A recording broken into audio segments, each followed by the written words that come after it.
Au nom de la très sainte Trinité, du Père, du Fils et du Saint-Esprit. Aujourd'hui, 25e jour de décembre, 1792, moi, Louis XVI du nom, roi de France, étant depuis plus de 4 mois enfermé avec ma famille dans la tour du Temple à Paris, par ceux qui étaient mes sujets, et privé de toute communication quelconque, même depuis le 11 du courant avec ma famille, de plus impliqué dans un procès dont il est impossible de prévoir l'issue à cause des passions des hommes, et dont on ne trouve aucun prétexte ni moyen dans aucune loi existante, n'ayant que Dieu pour témoin de mes pensées et auquel je puisse m'adresser, je déclare ici, en sa présence, mes dernières volontés et mes sentiments. Je laisse mon âme à Dieu, mon Créateur. Je le prie de la recevoir dans sa miséricorde, de ne pas la juger d'après ses mérites, mais par ceux de notre Seigneur Jésus-Christ, qui s'est offert en sacrifice à Dieu son Père, pour nous autres hommes, quelque indignes que nous en fussions, et moi le premier. Je meurs dans l'union de notre Sainte Mère l'Église catholique, apostolique et romaine, qui tient ses pouvoirs par une succession non interrompue de Saint-Pierre auxquels Jésus-Christ les avait confiés. Je crois fermement, et je confesse tout ce qui est contenu dans le symbole et les commandements de Dieu et de l'Église, les sacrements et les mystères tels que l'Église catholique les enseigne et les a toujours enseignés. Je n'ai jamais prétendu me rendre juge dans les différentes manières d'expliquer les dogmes qui déchirent l'Église de Jésus-Christ, mais je m'en suis rapporté et rapporterai toujours, si Dieu m'accorde vie, aux décisions que les supérieurs ecclésiastiques unis à la Sainte Église catholique donnent et donneront conformément à la discipline de l'Église suivie depuis Jésus-Christ. Je plains de tout mon cœur nos frères qui peuvent être dans l'erreur, mais je ne prétends pas les juger, et je ne les aime pas moins tous en Jésus-Christ, suivant ce que la charité chrétienne nous l'enseigne. Je prie Dieu de me pardonner tous mes péchés. J'ai cherché à les connaître scrupuleusement, à les détester et à m'humilier en sa présence, ne pouvant me servir du ministère d'un prêtre catholique. Je prie Dieu de recevoir la confession que je lui en ai faite et surtout le repentir profond que j'ai d'avoir mis mon nom, quoique cela fût contre ma volonté, et des actes qui peuvent être contraires à la discipline et à la croyance de l'Église catholique, à laquelle je suis toujours resté sincèrement uni de cœur. Je prie Dieu de recevoir la ferme résolution où je suis, s'il m'accorde vie, de me servir aussitôt que je le pourrai du ministère d'un prêtre catholique, pour m'accuser de tous mes péchés et recevoir le sacrement de pénitence. Je prie tous ceux que je pourrais avoir offensés par inadvertance, car je ne me rappelle pas d'avoir fait sciemment aucune offense à personne, ou à ceux à qui j'aurais pu avoir donné de mauvais exemples ou des scandales, de me pardonner le mal qu'ils croient que je peux leur avoir fait. Je prie tous ceux qui ont de la charité d'unir leurs prières aux miennes, pour obtenir de Dieu le pardon de mes péchés. Je pardonne de tout mon cœur à ceux qui se sont fait mes ennemis sans que je leur en ai donné aucun sujet, et je prie Dieu de leur pardonner, de même que ceux qui par un faux zèle ou par un zèle mal entendu m'ont fait beaucoup de mal. Je recommande à Dieu ma femme, mes enfants, ma sœur, mes tantes, mes frères et tous ceux qui me sont attachés par les liens du sang, par quelque autre manière que ce puisse être. Je prie Dieu particulièrement de jeter des yeux de miséricorde sur ma femme, mes enfants et ma sœur qui souffrent depuis longtemps avec moi, de les soutenir par sa grâce s'ils viennent à me perdre et tant qu'ils resteront dans ce monde périssable. Je recommande mes enfants à ma femme. Je n'ai jamais douté de sa tendresse maternelle pour eux.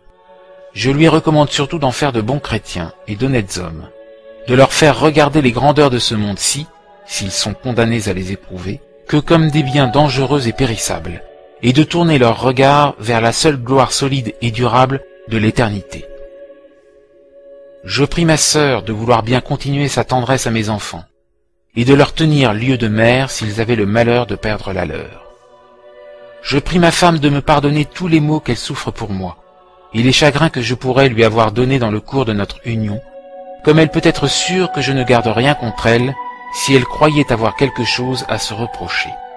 Je recommande bien vivement à mes enfants, après ce qu'ils doivent à Dieu qui doit marcher avant tout,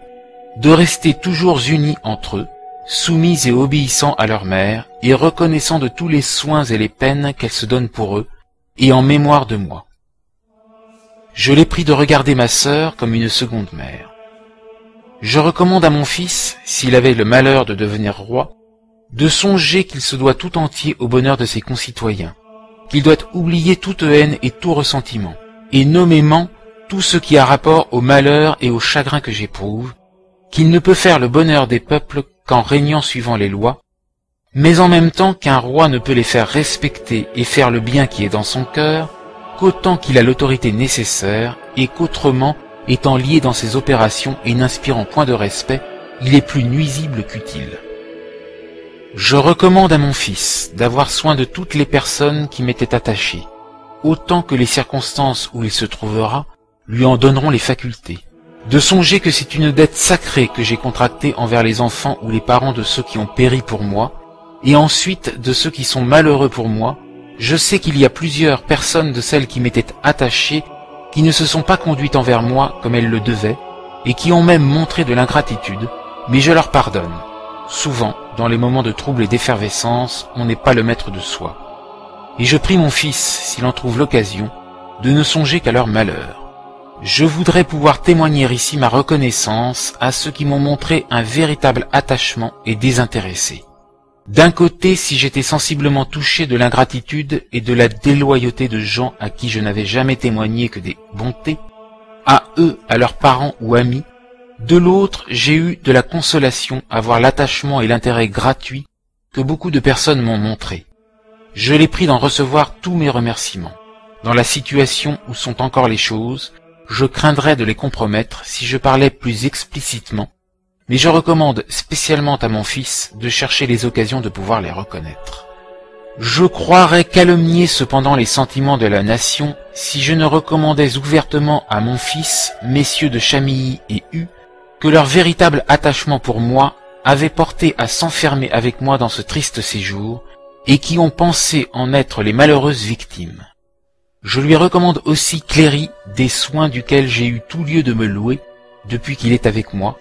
comme c'est lui qui est resté avec moi jusqu'à la fin. Je prie messieurs de la commune de lui remettre mes hardes, mes livres, ma montre, ma bourse et les autres petits effets qui ont été déposés au conseil de la commune. Je pardonne encore très volontiers à ceux qui me gardaient les mauvais traitements et les gênes dont ils ont cru devoir user envers moi. J'ai trouvé quelques âmes sensibles et compatissantes, que celles-là jouissent dans leur cœur de la tranquillité que doit leur donner leur façon de penser. Je prie messieurs de Malesherbes, Tronchet et de Sèze de recevoir ici tous mes remerciements et l'expression de ma sensibilité pour tous les soins et les peines qu'ils se sont donnés pour moi. Je finis en déclarant devant Dieu, et prêt à paraître devant lui, que je ne me reproche aucun des crimes qui sont avancés contre moi. Fait double à la tour du Temple le 25 décembre 1792, Louis.